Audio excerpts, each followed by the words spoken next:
بسم الله الرحمن الرحيم. دلوقتي ان شاء الله هقدم لكم بسكوت ان شاء الله يعجبكم.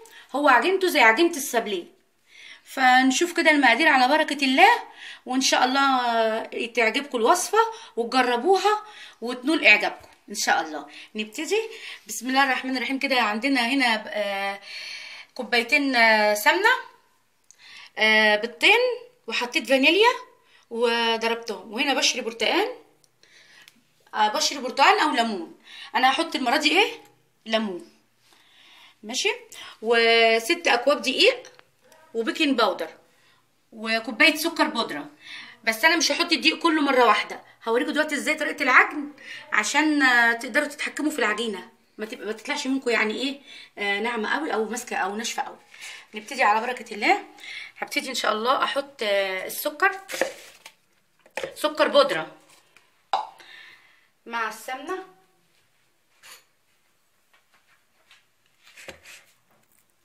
حط كوبايتين السمنه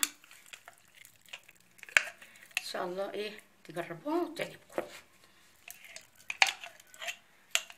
لازم تاخدي المكونات كلها لانها دي محسوبه من من العجينه.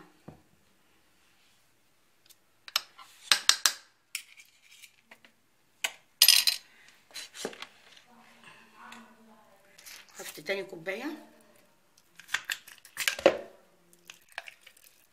شاء الله تعجبكم.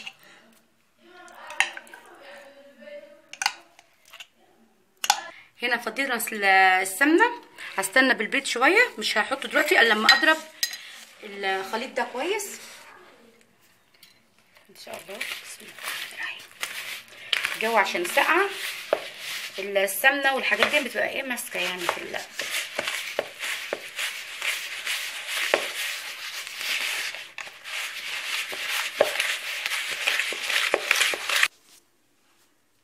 انا هنا جبت المضرب ده،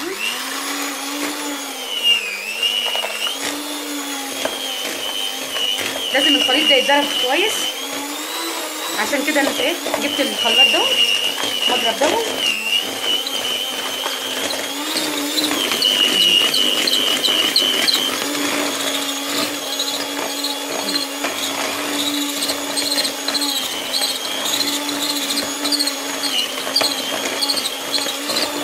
بقى لونه ابيض اهو، الخليط بقى لونه ابيض اهو. لازم يتضرب ضرب حلو.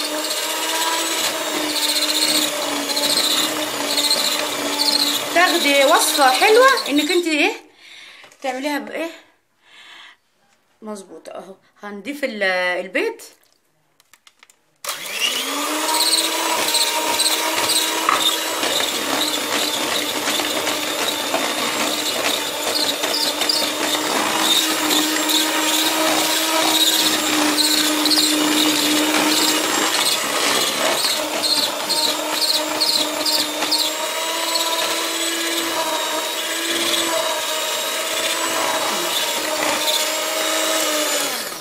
بصي الخليط اهو بقى كريمي اهو.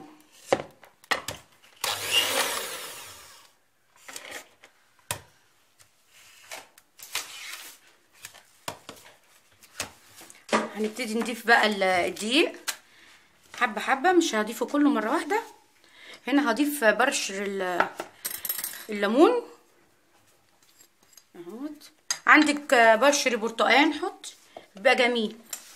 الحاجات دي بتبقى حلوه، بتدي نكهه حلوه للبسكوتات والحاجات دي بتبقى جميله. هنا البيكنج باودر مش هحطه كله، هنحط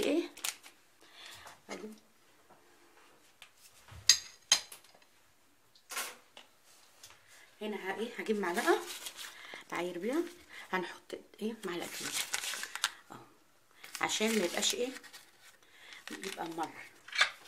بصوا هما حطيتهم. هبتدي ان انا ادمج البسكوت ده ببعضه اهو.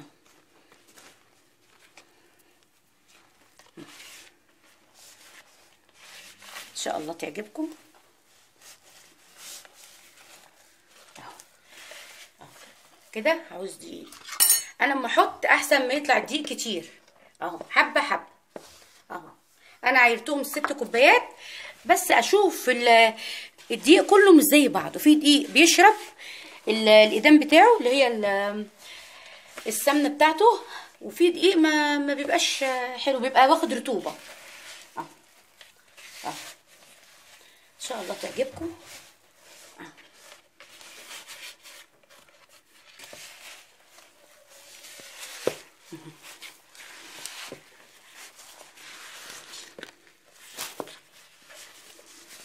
كده لسه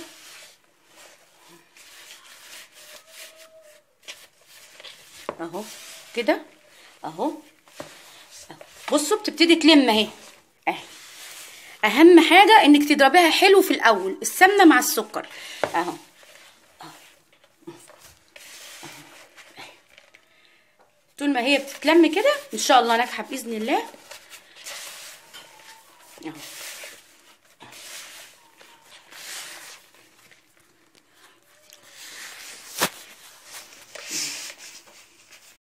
بسم الله الرحمن الرحيم.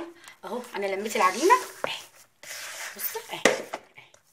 بصي تعرفي ان هي عجينتها حلوه. بصي تدوسي عليها بصي اهي. بصي اهي اهي. وربنا يصلح الحال وهوريكم دلوقتي انا هعملها ازاي. عايزه تقسميها وتعملي نص بشوكولاته اعملي، بس تزوديها حته سمنه. بس انا ايه النهارده بنوتي عايزاه كده بابيض، فايه وكمان طالبه شكل معين يعني، فان شاء الله كده هوريكم.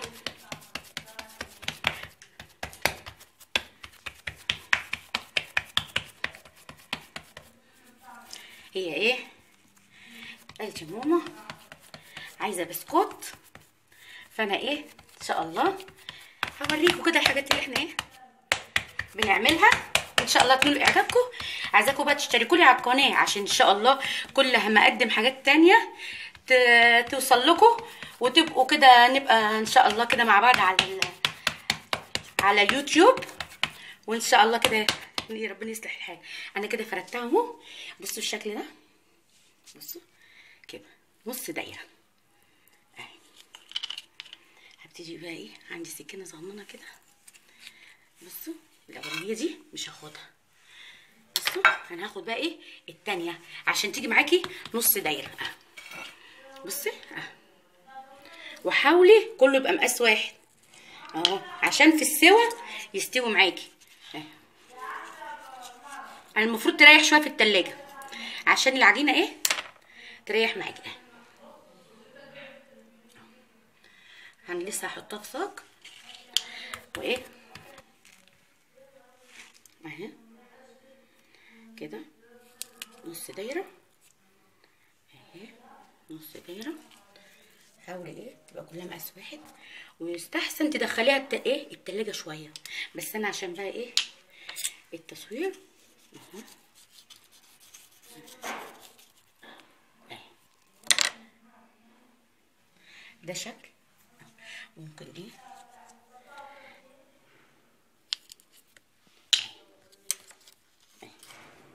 تعملي كده برضو اهو. نيجي هنا اعملي بقى اشكال ووري حبايبك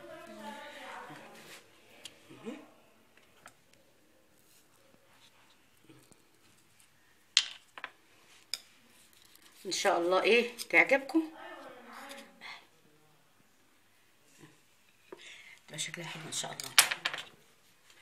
وان شاء الله هكمل وهوريكم النتيجه باذن الله ان شاء الله.